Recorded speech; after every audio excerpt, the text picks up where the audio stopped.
Muy bien, pues continuamos con nuestra sesión del quinto Foro Internacional de Ganadería de Traspatio con el tema de acuacultura familiar y es nuestro último ponente, ¿verdad? Con broche de oro, ¿verdad? Vamos a tener el gusto de tener al doctor Alberto Asiain Hoyos, que ya está con nosotros. Doctor Asiain, bienvenido. ¿Qué tal? ¿Cómo está? Hola, hola Juan, muchas gracias. Muy bien, gracias. Saludos afectuosos a toda el auditorio, toda la audiencia. Pues bien, vamos a interactuar con el doctor Asiain y voy a leer su currículum, ¿verdad? El doctor Alberto Asiain Hoyos es profesor investigador titular del Colegio de Posgraduados del Campus Veracruz. Es ingeniero pesquero en acuacultura del Instituto Tecnológico del Mar de Veracruz. En 1987 se graduó. Es también maestro en ciencias en biología por parte del Instituto Politécnico Nacional del CIMBESTAB en Yucatán y tiene un doctorado en el Instituto de Acuacultura de la Universidad de Stirling, Escocia. Él es investigador nacional nivel 1 y socio fundador y expresidente de los acuacultores veracruzanos Asociación Civil, así como miembro fundador de la Red Tilapia México y la Sociedad Mexicana de Acuacultura. Su área de interés es acuacultura tropical, transferencia de tecnología y procesos de innovación rural. Muy bien, pues habiendo visto la perspectiva, ¿verdad?, los logros, ¿ves?, del doctor Alberto Asiain, podemos conocer que es un experto en acuacultura y, bueno, sin más preámbulo, le damos la palabra. Adelante, Alberto.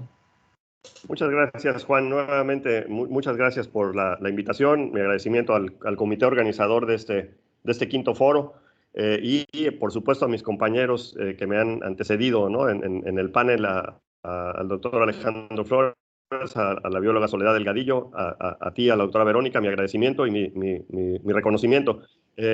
Voy a compartir en este momento mi pantalla, mi presentación. De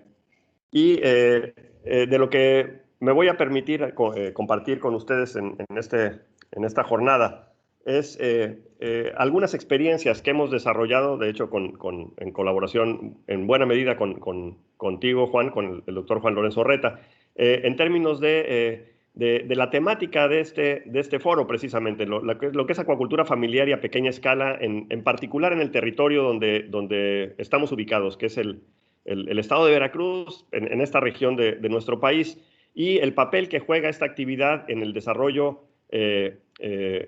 socioeconómico de las comunidades y en la seguridad alimentaria, pues, ¿no? De lo que les voy a platicar está muy conectado con lo que nos acaba de presentar el doctor Alejandro Flores Nava, con ese enfoque de trabajo con pequeños productores, acuacultores de recursos limitados, y también con las experiencias que nos compartió la bióloga Soledad. Con Soledad hemos colaborado también durante muchos años. Las experiencias que voy a compartir, o lecciones, más que experiencias, lecciones que hemos aprendido en muchos años de trabajo con este grupo de acuacultores, no son exclusivamente nuestras, son producto de discusiones que hemos tenido con productores, con colegas, con los que hemos trabajado por años, de los mismos miembros de las asociaciones de acuacultores que referiste en la presentación. Y nunca lo hago, es la primera vez que lo voy a hacer, pero en esta ocasión, con todo respeto, me gustaría dedicar esta presentación a algunas personas en particular.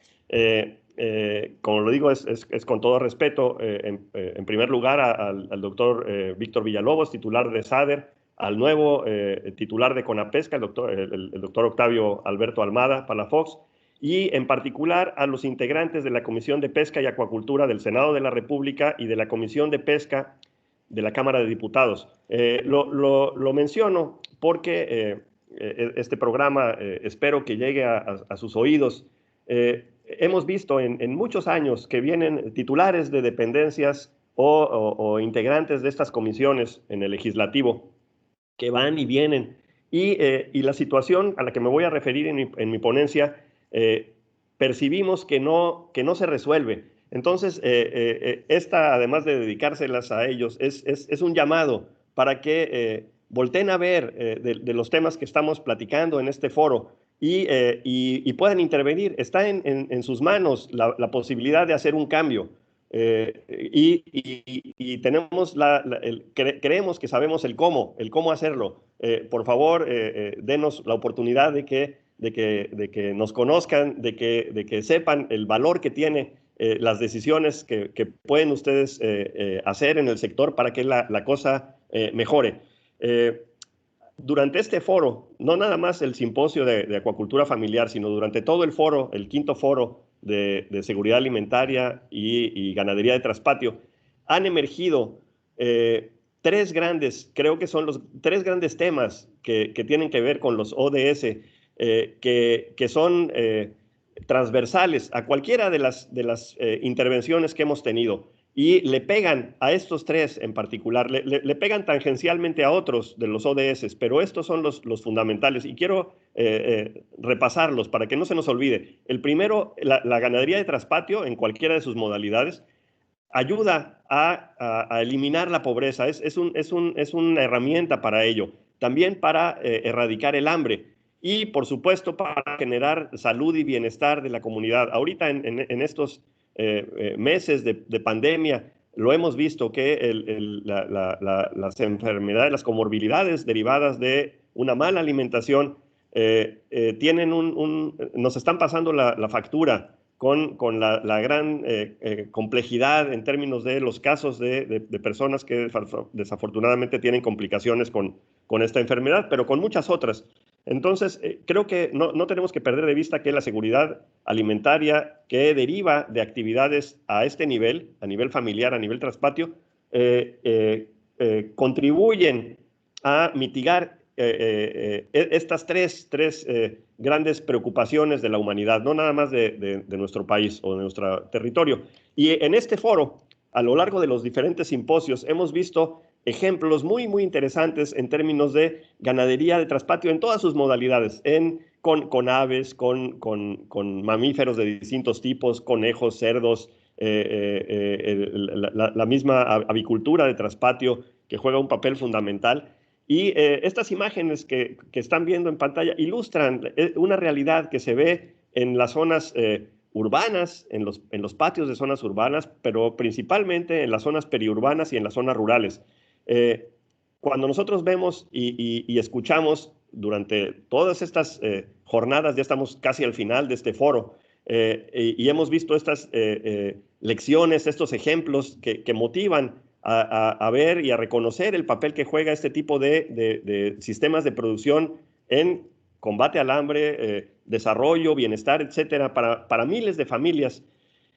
Nosotros obligadamente nos tenemos que preguntar por qué a cualquiera de esos productores a los que estamos hablando, que son miles en el territorio, son miles de familias de México y de América Latina, que reconocemos que dependen de este tipo de ganadería para su seguridad alimentaria, ¿por qué en el contexto nacional, a ninguno de ellos se les exige tener un RFC, presentar declaraciones y estar al corriente en sus obligaciones fiscales, contar con un registro nacional de pesca y acuacultura, que para que te lo puedan expedir tienes que tener tu RFC, entre otras cosas, presentar periódicamente avisos de siembra y de cosecha, contar con una concesión de uso de agua que te expide con agua y entregar periódicamente reportes de descargas de calidad de agua, contar con una manifestación de impacto ambiental o una exención de impacto ambiental por parte de Semarnat. Es decir, todo esto que vemos aquí, este listado de trámites, a ninguno de los productores de ganadería de traspatio se les exige, a menos que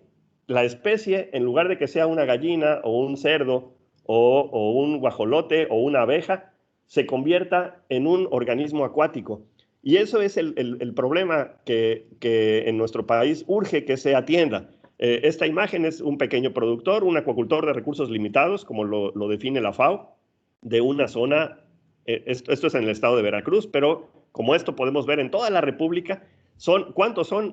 Nadie sabe, no hay un dato confiable, pero en el estado de Veracruz tenemos, nuestras estimaciones son de más de 1,000, y a nivel nacional estamos hablando de miles de productores. Si hablamos de América Latina y el Caribe, ya lo mencionaba el doctor Alejandro Flores Nava, estamos hablando de miles de familias que dependen de este tipo de actividad productiva para mejorar su calidad de vida, para tener excedentes que incluso pueden comercializar e ir saliendo de ese nivel de AREL, de acueductor de recursos limitados, para ir creciendo en términos de desarrollo de capacidades, desarrollo económico. Sin embargo, ante esta situación, cuando uno le plantea a una autoridad de cualquier nivel de lo que es acuacultura, normalmente lo que viene a la mente incluso del público en general, de la sociedad de producción como la que estamos viendo en pantalla, que por cierto es orgullosamente veracruzana, es una de las granjas más importantes que hay en el estado de Veracruz y a nivel nacional de producción de tilapia. Vemos, están imágenes del sitio de la página web de esta empresa, un saludo para sus propietarios, generan empleo, generan alimento de excelente calidad para la sociedad, y si vemos este tipo de infraestructura, es en lo que se están imaginando las autoridades. Es un tipo de acuacultura que no podemos negar que tiene un papel muy importante, contribuye posiblemente con más de la mitad de la oferta de productos que hay en nuestro país de origen acuático. Pero además de ese tipo de acuacultura, hay otra realidad, que es a la que yo me quiero referir en esta ponencia, porque da la impresión de que esa realidad no ha llegado a los tomadores de decisiones, es desconocida por diferentes razones. Este es un mapa de Google Earth, donde ven en la parte central una serie de puntitos. Estos son aproximadamente 800 puntitos que tenemos documentados. Cada uno es una unidad de producción acuícola. La mayoría de ellas son acuacultores de recursos limitados con una coordenada, una posición geográfica donde hay un jefe de familia, donde trabaja la familia, donde se genera producto de origen acuícola. Y esto nada más es la parte central del estado de Veracruz. Si tuviéramos información de todo el país, veríamos que está el mapa cubierto de estas pequeñas unidades de producción. Y estas pequeñas, les muestro nada más para que tengan una idea. Son fotos tomadas aquí en Veracruz de unidades de producción de acuacultores de recursos limitados. Vemos de entrada una gran diversidad de formas de producir, estanques de tierra, estanques de concreto, algunos que son de tierra, unos más grandes, otros más chiquitos. Todo esto es acuacultura familiar a escala pequeña que permite ayudar a la seguridad alimentaria de sus propietarios y los excedentes para principalmente mercados locales. O en el mejor de los casos algunos mercados regionales, pero finalmente reúne los requisitos que nos acaban de compartir los criterios de la FAO. Generalmente ninguno de ellos tiene mano de obra asalariada, todo es mano de obra familiar. La parte de la producción, una buena parte se consume por la familia y en la comunidad donde se desarrolla, y esto genera arraigo en las comunidades. Entonces aquí seguimos viendo. Les digo, tenemos identificadas en la parte central de Veracruz cientos de unidades de producción familiares donde se están produciendo las especies que en este territorio son las más comunes: tilapia, trucha, peces ornamentales, plantas acuáticas, etc. Y vemos que esa diversidad de formas de producir, también dependiendo de las zonas climáticas, nos permite adecuar muchas formas de infraestructura, pequeñas piletitas en el patio, albercas de las que se usan, que podemos conseguir en cualquier centro comercial, pequeños encierros, jaulas, etc. Es impresionante la diversidad de formas como producir. Sin embargo, cuando una persona hace cualquiera de estas actividades, de tener su estanquito, meter peces, se enfrenta a una serie de asfixiante de trámites que no requeriría si en lugar de producir organismos acuáticos estuviera produciendo, como ya mencioné, gallinas o puerquitos o guajolotes o abejas o cualquier otra actividad de ganadería de las que hemos hablado durante este foro.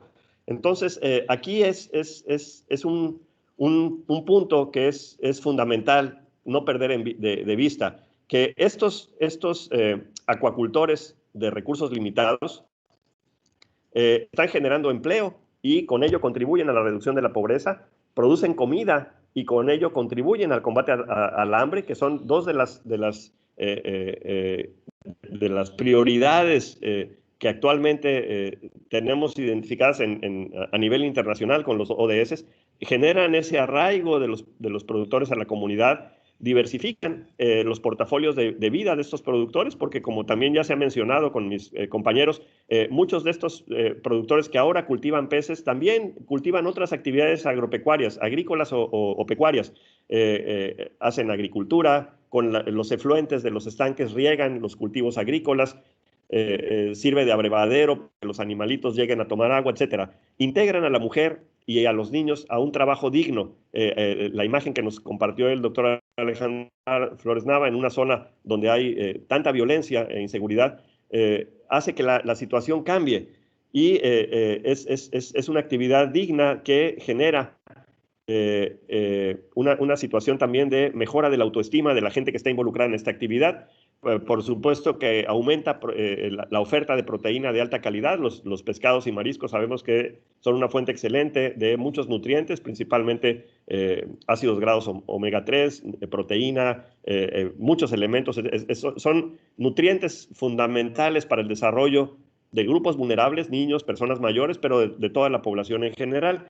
Y además, la producción de organismos a esta escala, a escala familiar en los traspatios, también dinamiza la economía de los territorios, porque esos pequeñitos también requieren insumos, requieren comprar alimento, a veces utilizan insumos o esquilmos de sus mismas fincas, pero generalmente también complementan con alimentos balanceados, con compra de crías, con compra de algunos equipos, herramientas, etcétera. Y eso genera una economía en el territorio.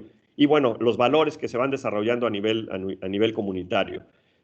Si nosotros vemos unidades de producción como estas, que son familiares, que permiten la mejora de la calidad de vida de los pobladores, nos enfrentamos a una retórica constante de autoridades, llámese a nivel federal, a nivel estatal, a nivel municipal, cuando les dices, oye, esto puede ayudar a contribuir a solventar esos grandes problemas que estamos enfrentando. Y la respuesta común de la que oímos de una autoridad es, mi trabajo es cumplir y hacer cumplir las leyes. Es decir, yo te voy a pedir esto porque está en la ley, pero cuando la ley está mal, tenemos que hacer un alto en el camino y reflexionar que las cosas que no funcionan se tienen que modificar. No es posible, y es con todo respeto, pues, ¿no? Que veamos que pasan administraciones y legislaturas y estos temas que son fundamentales ni siquiera se discuten ni se anotan. Esta es una imagen que estoy proyectando del último anuario que publicó la FAO. El estado de la pesca y la acuacultura en el mundo es el del 2020, es lo más reciente que está publicado, y habla del consumo aparente de pescado y per cápita por región y grupo económico, con los datos más recientes, que son los del 2018.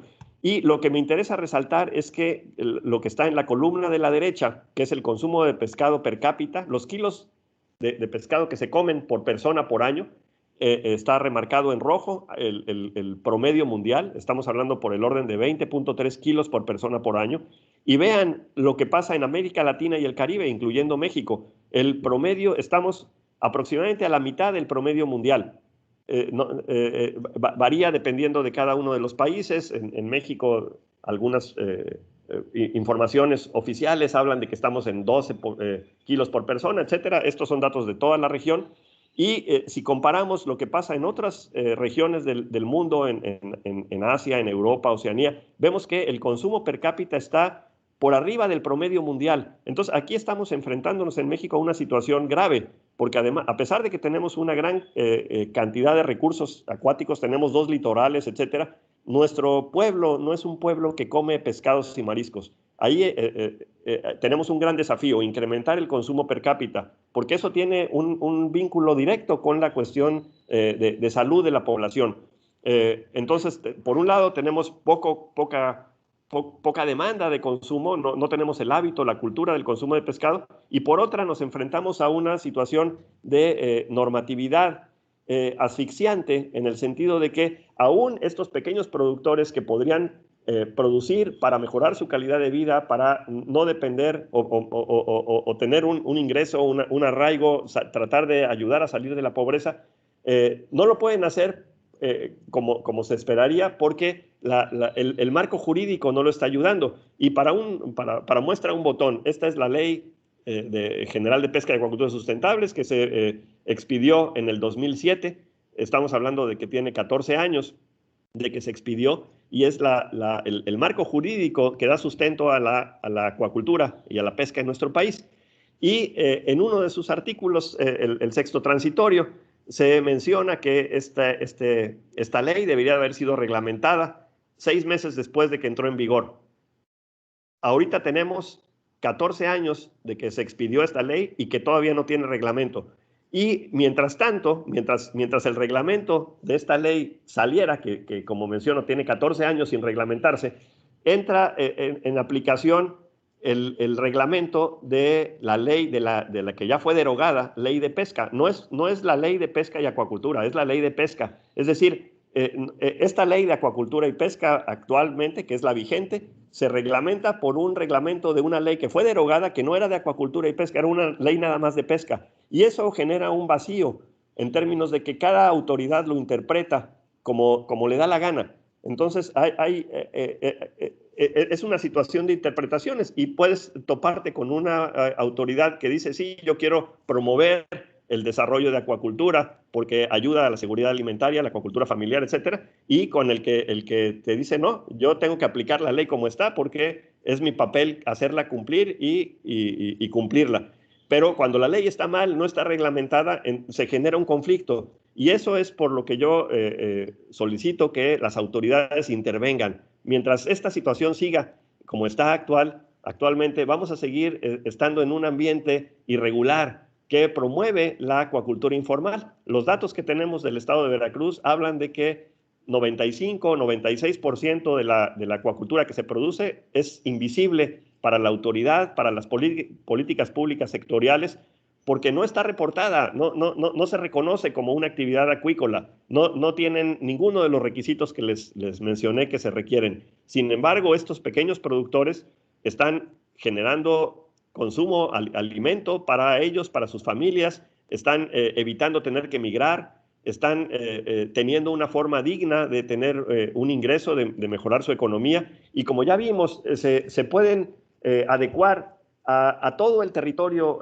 veracruzano, todo el sureste del país, que tenemos una gran disponibilidad de recursos hídricos, pero aún en zonas que tienen limitados recursos hídricos, se puede muy fácilmente integrar a otras actividades agropecuarias, por ejemplo, antes de los sistemas de riego o en los sistemas de abrevadero del ganado se puede tener organismos acuáticos. Y los que lo están haciendo, porque son innovadores, porque son gente entusiasta, están haciéndolo al margen de la ley. Y por eso este es un gran, claro ejemplo de exclusión social. Es triste, pero hay que reconocerlo, que el acuacultor de recursos limitados en México es un ejemplo de exclusión social porque no es sujeto de crédito, porque está al margen de la ley, no está apoyado por ningún programa de apoyo y de fomento, y esta situación debe de cambiar, y la manera como debe de cambiar empieza con el legislativo. Por eso el llamado a los representantes de la Comisión de Pesca y Acuacultura del Senado y de la Cámara de Diputados, del titular de la CONAPESCA y el titular de SADER, para que tomen el asunto en sus manos y estamos en la mejor disposición de poder contribuir con ideas, con propuestas que hemos discutido ampliamente con compañeros de toda la República, y creemos que nada más es una cuestión de voluntad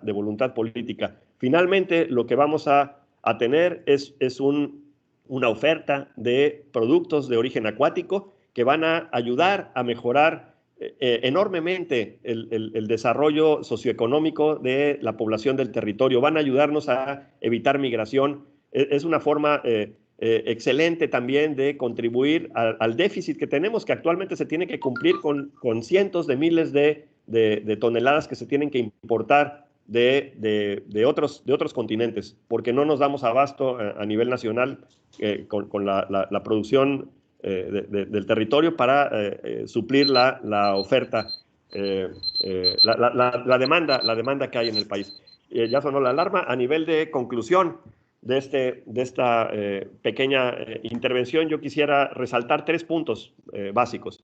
Uno es que lo hemos visto en Veracruz, lo platicó Soledad, Alejandro Flores lo demostró también a nivel de toda la región en América Latina y el Caribe. La acuacultura familiar y a pequeña escala, y bueno, yo lo estoy contextualizando al sureste de México, juega un papel fundamental en la seguridad alimentaria y desarrollo económico, y lo podría seguir todavía jugando mucho más. El potencial es enorme de crecimiento. El freno ahorita es una cuestión jurídica y normativa. La mayoría de estos acuacultores de recursos limitados, al menos con la experiencia que tenemos en el sureste de nuestro país, coincide con lo que detectó FAO, son invisibles para las políticas públicas sectoriales y para las autoridades del sector. El sector lo tiene ignorado ante consecuencia de ese vacío jurídico en el que nos encontramos. Y por supuesto que este marco jurídico, esta normatividad, urge que se revise y que se adecue a las condiciones actuales de nuestro país. Tenemos 14 años, podríamos seguir otros 14 así sin un reglamento de una ley, y lo que va a pasar es que estos AREL van a seguir siendo excluidos de cualquier tipo de programa para promover desarrollo. De hecho, un problema muy serio al que se enfrentan las organizaciones que quieren promover el tipo de acuacultura a esta escala, a nivel familiar, es esa gran y asfixiante burocracia y normatividad que se les exige. Si el mismo tratamiento se le pidiera a los productores que hemos visto a lo largo del foro, de abejas, de gallinas ponedoras, de cerdos, pelón mexicano, de cualquier especie de la que hemos hablado durante el foro, se les exigiera lo mismo que a los acuacultores de recursos limitados, yo percibo que estallaría otra revolución mexicana. Es fundamental que el tratamiento sea similar, porque son actividades igual de importantes, y la única diferencia es que se mantienen organismos en un ambiente acuático, a diferencia de los que son en un ambiente aeroterrestre. Con ese mensaje termina mi intervención, esperando que las autoridades a las que dediqué la ponencia tengan a bien escucharla y podernos dar un espacio en sus agendas para poder platicar a más detalle. Muchas gracias, doctor Reta. Muchísimas gracias, doctor Asiain. Excelente ponencia. Nos deja un mensaje muy claro del histórico, ¿verdad?, de la normatividad y las cuestiones legales, jurídicas, en donde aparecen estos vacíos de ley, que la dedicatoria, pues, de esta ponencia va a quien corresponde, ¿verdad?, a los jefes de sector, y esperemos que lo escuchen, ¿verdad?, y nos sumamos todos como acuacultores y como académicos a esta solicitud que hace en esta ponencia, viendo con claridad, pues, que el potencial que tienen los acuacultores de recursos limitados, la acuacultura familiar, en un análisis muy, muy completo y bastante revelador que hace, doctor. Muchísimas gracias por su ponencia. Y bueno, estimados amigos del Foro de Ganadería de Traspatio, estamos en la última etapa ya del foro, del simposio de acuacultura familiar. Y pues para el cierre de este foro, le voy a pedir al doctor Asiain que se quede con nosotros, que es nuestro último ponente, que se quede con nosotros, y también a la doctora Verónica Lango, ¿verdad?, que ha estado pendiente del foro y que es también experta en las cuestiones de acuacultura, que podamos comentar, ¿verdad?, para ir sacando las conclusiones del foro. Y tuvimos estos tres excelentes ponentes, la bióloga, el doctor Alejandro Flores Nava, la bióloga Soledad Delgadillo, y el doctor Asiain, que coinciden en muchos puntos, ¿verdad?, en esta relevancia económica y social de la acuacultura de traspatio. Y vemos, pues, un intento, pues, de que haya una transferencia de tecnología, de que haya una incidencia, pues, de los apoyos hacia el pequeño productor, pero finalmente vemos que ha sido una cuestión de éxitos puntuales. Existen estos éxitos, como los mencionó el doctor Alejandro Flores Nava y la bióloga Soledad Delgadillo. No obstante, se lucha muchísimo, ¿verdad?, en México y en Latinoamérica por esta cuestión normativa, que daría un impulso tremendo a que las cosas sucedieran de mejor manera. Es una de las conclusiones más generales, ¿verdad? Y bueno, lo pongo sobre la mesa para comentarlo en breve aquí con la doctora Alango y con el doctor Asiain. Esta situación de la normatividad, de la legalidad, es prioritaria, ¿verdad? ¿Quién quiere comentar algo, doctora? Bueno, desde luego que la normatividad es un elemento que va a dar seguridad y certeza a los pequeños productores, eh, ya que ellos son realmente la base fundamental del desarrollo acuícola en el país, y yo me atrevería a decir que en el mundo, porque las grandes empresas son pocas, existen, son pocas y satisfacen una gran porción de la demanda del mercado, pero desde luego que los pequeños productores, ellos son los que realmente están alimentando a las comunidades rurales.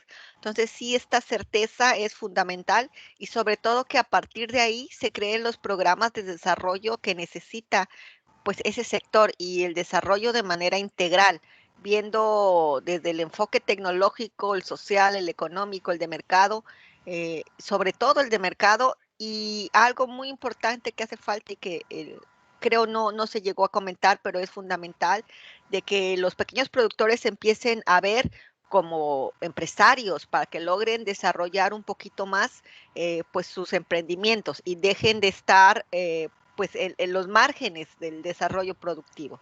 Gracias. Muchísimas gracias, doctora. Y bueno, una pregunta para el doctor Asiain es, nos ha puesto un panorama muy claro sobre normatividad y muy claro de esa distancia que hay en términos de un pequeño productor y un productor como lo manifestó. El vivir en una situación de recursos limitados, doctor, y al margen de la ley puede generar una sensación de zozobra, de un sentimiento de aislamiento. Esa pregunta, pues, ¿cómo la podría abordar? O sea, ¿qué urgencia hay, pues, de resolver esto en términos del bienestar, que ahora, pues, con las nuevas tendencias de política pública, ¿verdad?, que tiene que ir hacia el bienestar, pudiera encajar dentro de esta nueva tendencia?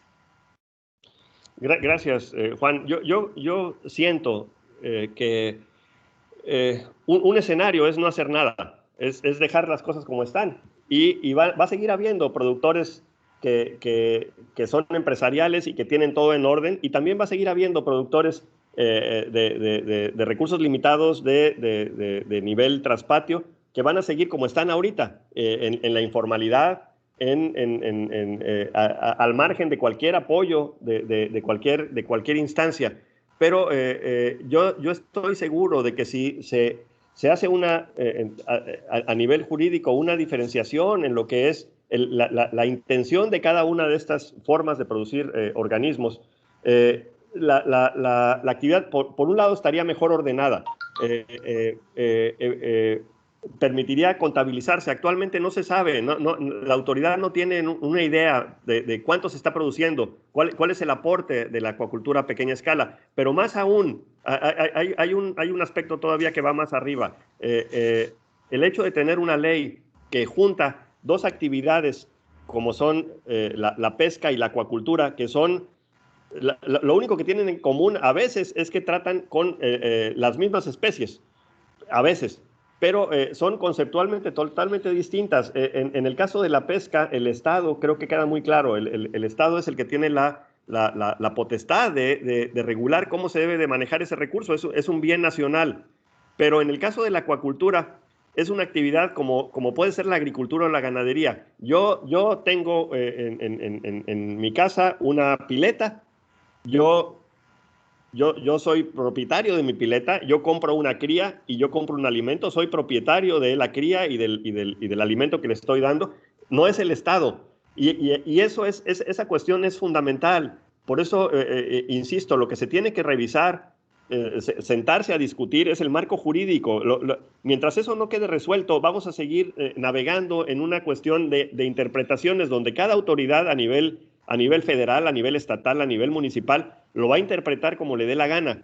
Y eso, desafortunadamente, lo que está haciendo es limitando, frenando que la gente piense en entrar a la acuacultura como una posibilidad de mejorar su calidad de vida, su producción de comida de manera autónoma, por el riesgo a que te caiga una autoridad y te multe, porque esa es la parte que no se dice en la historia, pero todos los que están en la informalidad se están arriesgando a que les caigan multas por cualquiera de las autoridades, por Semarnat, por Comisión Nacional del Agua, por la misma Conapesca, por las autoridades que tienen que ver con porque de acuerdo a su interpretación están haciendo algo ilícito, y un productor de recursos limitados no tiene acceso a la banca, porque la banca le dice, sí, yo puedo apoyar cualquier, no importa qué tipo de banca sea banca comercial o banca de desarrollo, la banca apoya cualquier actividad lícita, y el que está al margen de la ley, porque no está en orden de acuerdo a una ley que está mal hecha y aparte no reglamentada,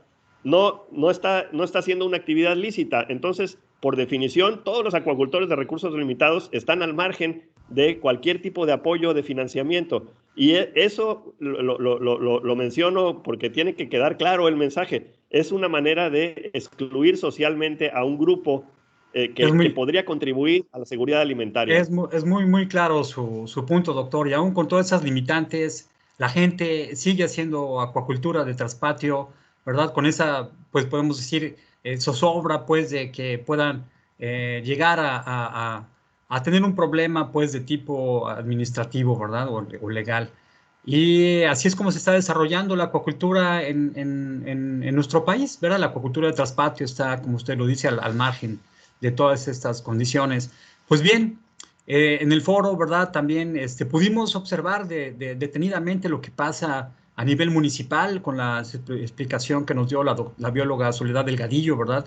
Como parte de lo que hace en el municipio de Veracruz. Y nos fuimos también hacia un nivel internacional con el doctor Alejandro Flores Nava, que nos dio un panorama muy interesante de los pequeños productores a nivel Latinoamérica, en diferentes países, fue muy ilustrativo, y con el doctor Alberto Asiain, que nos hace una mención muy específica de esta problemática, de que seguimos con la necesidad de alimentarnos, con la necesidad de producir alimentos, y hay una desventaja en términos jurídicos y normativos.